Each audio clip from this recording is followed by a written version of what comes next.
October 11th, 1943, 7:45 a.m. Port Moresby, New Guinea. Lieutenant Colonel Neel Kearby stands beside his P-47 Thunderbolt in the oppressive tropical heat, watching ground crews make final preparations for the morning mission. The aircraft beside him is enormous, 6 tons fully loaded, a radial engine so large it looks like someone bolted wings onto a barrel. The locals call it the Jug, short for juggernaut, though some say it's because the thing looks like a milk jug with a propeller. Kearby doesn't care what they call it. Has flown the P-47 long enough to know its strengths and weaknesses, and this morning he plans to use every advantage the big fighter can give him. Around him, Port Moresby bustles with activity. The main Allied base in New Guinea, it's a collection of coral runways, tents, and maintenance facilities carved out of jungle that wants desperately to reclaim every inch. The heat is already brutal. By noon it will be unbearable, but they'll be airborne by then at altitude where the air is thin and cold. "Morning, sir." Captain John Moore approaches flight gear over his shoulder. "Beautiful day for it." Kearby nods. "Too beautiful. Perfect weather means every Japanese fighter on Wewak will be up." Moore grins. "More targets. That's the spirit that makes Moore a good wingman. Aggressive, confident, but not reckless. The other 2 pilots in the flight are cut from the same cloth. They'll need to be." Today's mission is a fighter sweep over Wewak, the main Japanese base on the northern coast of New Guinea. It's October 1943. The campaign to push Japanese forces back along New Guinea's coast has been grinding forward for months. Port Moresby, once threatened with invasion, is now a fortress, but the fighting is far from over. Japanese forces hold strong positions at Wewak, Madang, and other coastal bases. They have aircraft supplies and determined troops who've proven they'll fight to the last man. "Jitsa was screecher at Kerry picked at Dorta with Perry Malat, kind of feely since sailed to man. The Kerry Trevere, the Ossels can place a squealia gist to man. Lo, son 40 thinks, had a trugana kienix, coney through the thialcum is paid you good. We still to note the big, going at, Gawcom. Son Sardat is now lum. Vinnick through 38s. The P-47 was designed as a high-altitude interceptor for the European theater. It was the heaviest, single-seat fighter in the world. It drank fuel like a thirsty elephant. And in the dense jungle terrain of New Guinea, where Japanese bases were spread 100 miles or more apart along the coast range, was everything. The P-47's combat radius was 200 miles. Maybe. 5th Air Force engineers spent 6 weeks designing and hand-building 200-gallon drop tanks, 300 man-hours per aircraft, to extend that range to 320 miles. Just barely enough. The fuel consumption of the Thunderbolt, as one report dryly noted, was not to the liking of 5th Air Force. But Neel Kearby saw something others didn't. The P-47 might be the wrong fighter for this theater. But it could work. If you used it right. The key was understanding the enemy. Japanese fighters, Zeke's, Tony's, Oscar's, Hamps, were designed for dogfighting. Light. Agile. Capable of turns that would rip the wings off an American fighter. Japanese pilots were skilled, well-trained, and aggressive. But their aircraft had a fatal weakness: no armor, no self-sealing fuel tanks. Once hit, they burned. American pilots had learned the hard way not to dogfight with Japanese fighters. P-39s and P-40s had tried. They paid in blood. You couldn't outturn a zero. You couldn't outclimb a zero below 15,000 feet. So don't try. The new doctrine was simple. Dive attack from altitude. Use speed and firepower. Zoom climb away. Never ever get into a turning fight. The P-47 was perfect for this. It dived like a brick. Fast, stable, unstoppable. It had 8 50 caliber machine guns that fired 400 rounds per minute combined, and it was tough enough to take hits and keep flying. Kearby had drilled his men on these tactics. Altitude is life. Speed is life. Never give up the energy advantage. This morning, they're going to put those lessons to the test. Listen up, Kearby says, gathering his four-plane flight around him. Fighter sweep over Wewak. Well, climb to 28,000 feet before penetrating their airspace. That gives us the altitude advantage. If we find targets, we dive, we shoot. We climb back up. Simple. Clean. By the book. And if they come at us? One pilot asks. They will, Kearby says. When they do, remember, don't dogfight. Use your speed. Use your dive. Get in. Get out. Get home. The pilots nod. They've heard it before, but repetition saves lives. At 8 a.m., 4 P-47 Thunderbolts roll down Port Moresby's coral runway and climb into a perfect October sky. 28,000 feet above Wewak. 9 a.m. The view from 5 miles up is spectacular. The Bismarck Sea glitters in the morning sun. The jungle-covered mountains of New Guinea stretch endlessly south, and ahead the coastline curves gently, revealing the enemy base at Wewak. Excellent weather, Kearby observes over the radio. Scattered clouds between 2,000 and 8,000 feet. Good visibility. Through breaks in the lower clouds, he can see Borum airstrip. Aircraft parked along the runway. One aircraft taxiing, then stopping. The pilot has decided not to take off. Smart man, Kearby thinks. Belly tanks empty, Moore reports. Fuel transfer complete. Roger. Drop them. 4 auxiliary fuel tanks tumble away, falling toward the jungle below. The P-47s are lighter now, faster, more maneuverable, and committed. Fears no turning back. They don't have the fuel. Kearby scans the sky methodically. Training and experience have taught him where to look. Enemy fighters like to attack from above and behind, from the sun if possible. But at 28,000 feet, the Americans have the altitude advantage today. Contact. 8 o'clock low. Kearby swivels his head. There, a single aircraft at 20,000 feet. 8,000 feet below them. A Zeke, judging by the profile. Alone. Perfect. I've got him, Kearby says. Everyone else, stay alert. He rolls inverted and pulls through, diving toward the enemy fighter. The P-47 accelerates instantly. 300 miles per hour. 350. 400. The Zeke is oblivious. No evasive action. Doesn't see the danger screaming down from above. Kearby approaches from 7 o'clock, slightly behind and to the side. At 1,000 from 100 feet, he presses the trigger. All 8 guns fire simultaneously. The Zeke catches fire immediately. No explosion. No disintegration. Just flames erupting from the engine and wings as incendiary bullets find unprotected fuel tanks. The Japanese fighter noses over and dives toward the sea, trailing black smoke. Kearby pulls back on the stick, converting his dive speed into altitude.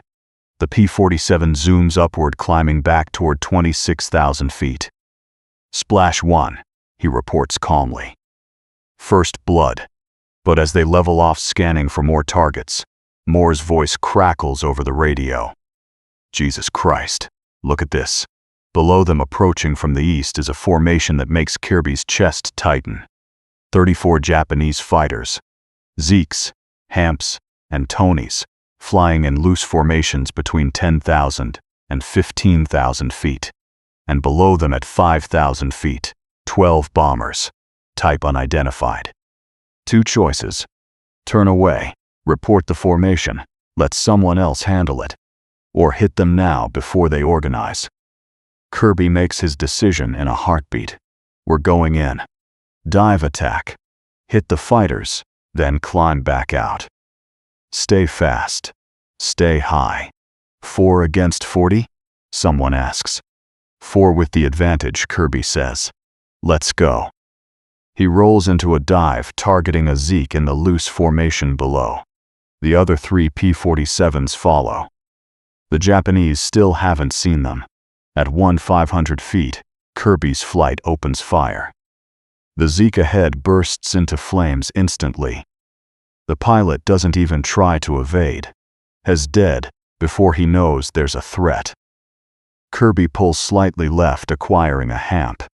The maneuverable fighter is turning gently, unaware. Kearby fires from 1,500 feet at 7 o'clock. The hamp explodes in flames.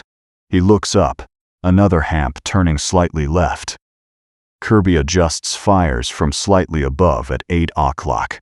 More flames. The Japanese fighter shudders and begins its death spiral. 3 kills in less than a minute. And now the Japanese realize they're under attack. The neat formations dissolve. Fighters scatter in all directions. Radios chatter in Japanese. Pilots crane their necks, searching for the attackers they can't see. Kearby pulls up sharply, climbing to 20,000 feet. Time to go home. They've done what they came to do. 3. No 4 counting the first Zeke. Enemy fighters destroyed. Everyone still alive. A successful mission by any measure. Then Kearby sees it. At 2 o'clock below him, at 20,000 feet, a P-47 is running hard. Behind it, 2 Tonys are in pursuit. The first Tony is 3,000 feet behind the Flest. Classic pursuit formation, and the P-47 is Captain Moore. Kearby could keep climbing. Get clear of the fight. No one would question it. 4 kills, mission successful. Everyone home safe. But that's not how Neel Kearby leads. He rolls hard left and pushes the nose down. The P-47 accelerates in the dive. 300 and the rear Tony never sees him coming. Kearby closes to 4,500 feet and fires. The Tony erupts in flames and falls away, trailing smoke. The second Tony must have seen what happened, must have heard his wingman's radio call or seen the flash, because as Kearby closes, the Japanese pilot dives hard. Good pilot, experienced, knows the danger, but not fast enough. Kearby follows him down, firing from 2,000 feet. Tracers pour into the Tony. Pieces of wing and fuselage tear away. The fighter shudders, rolls inverted, and begins to burn. Captain Moore, freed from pursuit, pulls hard left and climbs away. 6 kills. 6 minutes. But Kearby is in trouble. The dive to save Moore has put him low, around 15,000 feet, and separated him from his flight. And the sky is full of enemy fighters who now know exactly where the Americans are. Tonys were all over the sky, Kearby will write in his report. He spots one at 10 o'clock, turns to engage. But the deflection is wrong. Has not lined up properly. He holds fire, unwilling to waste ammunition on a shot that won't connect. Then he sees the glint of sun on a canopy behind him, and Tony closing fast. No time to turn and fight. Below 15,000 feet, the Tony can outclimb him. In a turning fight, it will outmaneuver him. So Kearby dives for the clouds. The P-47 plunges into the scattered cloud layer at 8,000 feet. Visibility drops to 0. Kearby flies on instruments, trusting his training, turning randomly to spoil any pursuit. When he emerges on the other side, climbing back to 15,000 feet, the Tony is gone. Flight check-in, he calls. One by one, his pilots respond. Everyone's alive. Proceed to lay. We're going home. The 4 P-47s turn south, leaving Wewak behind. Below them, the jungle slides past. Ahead, safety. Kearby's hands are steady on the controls. His breathing is calm, but his mind is already working through the after-action report he'll have to write. 6 enemy aircraft destroyed. 1 pilot, Captain Moore, saved from certain death or capture. No American losses. Elapsed combat time, approximately 6 minutes. Layer field, 10:30 a.m. The 4 P-47s peel off one by one, landing on the coral strip with puffs of dust from their main wheels. Ground crews swarm the aircraft, immediately checking for damage, refueling, rearming. When Kearby climbs out of his cockpit, his crew chief is staring at the gun barrels. "Sir, you burned through a lot of ammunition." 6 targets, Kearby says simply. The crew chief's eyes widen. 6? Today? Get it written up. I need to file the report. In the operations tent, Kearby sits down with a pad of paper and begins to write. The report is precise, clinical, professional. Every altitude, every clock position, every range. No dramatics, no embellishment, just facts. I was leading a flight of 4 P-47s on a fighter sweep. We arrived over Wewak at 28,000 feet. The weather was excellent with a few scattered clouds between 2,000 and 8,000 feet. He describes each engagement methodically. The lone Zeke at 20,000 feet. The formation of 34 fighters and 12 bombers. The diving attacks. The flames. The pursuit of Captain Moore. The escape through clouds. They all checked and proceeded to lay where we peeled off to land. He signs the report and hands it to the intelligence officer, who reads it with growing disbelief. Sir, 6 confirmed kills? Captain Moore witnessed the last one. I didn't see it crash, but he did. The intelligence officer shakes his head slowly. Colonel, this is extraordinary. Kearby shrugs. We had the altitude advantage. We used it properly. The doctrine works, but it's more than doctrine. It's marksmanship. It's tactical brilliance. It's courage, turning back into 30 enemy fighters to save a wingman. Word spreads through the 348th Fighter Group within hours. 6 kills in one mission. Their commander leading from the front, proving everything Hez taught them. Morale already good soars. The Medal of Honor citation arrives months later. The first awarded to an Army Air Force fighter pilot in World War II. The highest decoration the United States can bestow. For conspicuous gallantry and intrepidity at the risk of his life above and beyond the call of duty. The specific citation mentions the 6 aircraft destroyed, but those who were there know the real reason Kearby turned back into 40 Japanese fighters when he could have escaped. He risked everything to save Captain Moore. That's what the Medal of Honor recognizes. Not just skill, not just kills, but the willingness to sacrifice yourself for your men. The award ceremony is simple. Port Moresby with its coral runways and jungle heat isn't made for formal occasions. But the men of the 348th Fighter Group stand in formation watching their commander receive the medal he earned 5 miles above Wewak. Kearby accepts it with characteristic modesty. He credits his wingmen. He credits the ground crews. He credits the doctrine they've developed. But everyone knows the truth. Neel Kearby is something special. Let's talk about why it worked. The Japanese fighters Kearby destroyed that day, Zeke's Hamps Tonys, were designed according to a specific philosophy. Maneuverability above all else, climb rate, turn radius, agility in a dogfight. To achieve that, Japanese engineers made sacrifices. No armor plating for the pilot, no self-sealing fuel tanks, lightweight construction that couldn't absorb much damage. The result was a fighter that could outturn almost anything in the sky, but one that burst into flames when hit. American incendiary bullets were devastatingly effective. A burst that might damage a P-47 or P-51 would destroy a Zero. Kearby could engage at 1,500 feet, twice the range his European counterparts used against German fighters with armor and protected fuel systems. Every one of Kearby's 6 victims caught fire, most within seconds of being hit. The P-47 meanwhile brought different strengths to the fight. Gun platform stability. Despite firing 850 caliber machine guns simultaneously, 3 400 rounds per minute combined, the P-47 stayed on target. The massive airframe and heavy engine absorbed the recoil. Pilots could hold the trigger down and watch their bullets track accurately onto the target. Dive speed.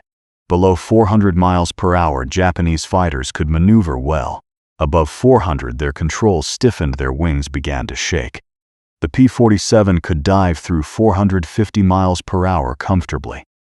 Nothing in the Japanese inventory could catch a Thunderbolt in a dive. Ruggedness. The P-47 could absorb enormous damage and keep flying. Pilots brought home aircraft with cannon holes missing chunks of wing-damaged engines. The joke went, "You can't kill a jug, you can only make it angry." And Kearby's tactical doctrine exploited all of these advantages while avoiding the P-47's weaknesses. Never fight below 15,000 feet if you can help it. Japanese fighters climb better there. Never dogfight. Your turn radius is worse. Use speed instead. Always maintain the energy advantage. Altitude is life. Speed is life. Dive, shoot, zoom, climb back to altitude. Repeat. It was a doctrine born of necessity. The P-47 couldn't dogfight effectively with Japanese fighters, but it proved devastatingly effective. And on October 11, 1943, Neel Kearby demonstrated it perfectly. The impact rippled through 5th Air Force. The P-47 wasn't the wrong airplane after all. It could work in the Pacific. You just had to use it correctly. Other groups took note. Tactics were refined. Pilots were trained. The Thunderbolt found its place in the Pacific campaign. Eventually, 3 fighter groups flew P-47s in the theater. The 348th, the 35th, and the 58th. They supported the island-hopping campaign from New Guinea through the Philippines and beyond. They never replaced the P-38 Lightning as the preferred long-range fighter. The P-47's fuel consumption remained a limiting factor, but in the role it could fill, high-altitude escort aggressive fighter sweeps ground attack, it proved invaluable. And the doctrine Kearby refined continued to save lives. Dive and zoom. Energy management. Altitude advantage. These weren't just theoretical concepts. They were survival techniques proven in combat. Kearby himself continued to lead from the front. His score climbed through the fall and winter of 1943. He became one of the foremost fighter aces in the Southwest Pacific area, respected by his men, feared by the enemy. The tactician who proved the doctrine, the commander who turned back to save his wingman, the fighter pilot who shot down 6 enemy aircraft in 6 minutes. March 4, 1944. 5 months later, another mission over Wewak. Same area where Kearby made history. Same enemy. Same tactics. Japanese bombers are inbound. A rare daylight raid. Kearby leads his Thunderbolts to intercept. The bombers are escorted by Oscars, nimble fighters dangerous in the hands of skilled pilots. What happens next is unclear. Combat reports are fragmentary. Some pilots see Kearby press the attack. Others lose sight of him in the chaos. When the fight ends, and the P-47's turn for home, 1 aircraft is missing. Lieutenant Colonel Neel Kearby. Shot down by an Oscar pilot. Killed in action. The 348th Fighter Group's operations room that evening is quiet. 1 chair sits empty. 1 aircraft is struck from the roster. The commander who proved what the P-47 could do. The man who turned back into 30 enemy fighters. Gone. He was one of the top aces in the Pacific Theater. A Medal of Honor recipient. A brilliant tactician. A leader who inspired his men by example. And now, 5 months after his finest moment, has paid the price that many fighter pilots pay. Combat is unforgiving. It doesn't matter how skilled you are, how many kills you have, how brilliant your tactics. Eventually, luck runs out, or the other pilot gets lucky, or you're in the wrong place at the wrong moment. The war doesn't stop. The 348th continues flying missions. The P-47s continue proving themselves. The doctrine Kearby refined continues saving lives. But the man himself is gone. Today, October 11, 1943 exists in aviation history. 6 kills in 6 minutes. 4 pilots who came home safely. The first Medal of Honor awarded to an Army Air Force fighter pilot. The statistics tell part of the story, but they miss something important. Neel Kearby could have kept running that morning. When he climbed to 20,000 feet after his first 4 kills, he was clear. Safe, mission successful. But he saw Captain Moore in trouble, 2 enemy fighters on his tail, a friend about to die or become a prisoner, and Kearby turned back. That's what separates good pilots from legends. That's what the Medal of Honor recognizes. Not the 6 kills, not the tactical brilliance, but the decision to risk everything to save someone else. Leadership isn't sending men into danger. It's going first. It's sharing the risk. It's turning back when you could escape. Kearby understood that. He lived it. And ultimately, he died for it.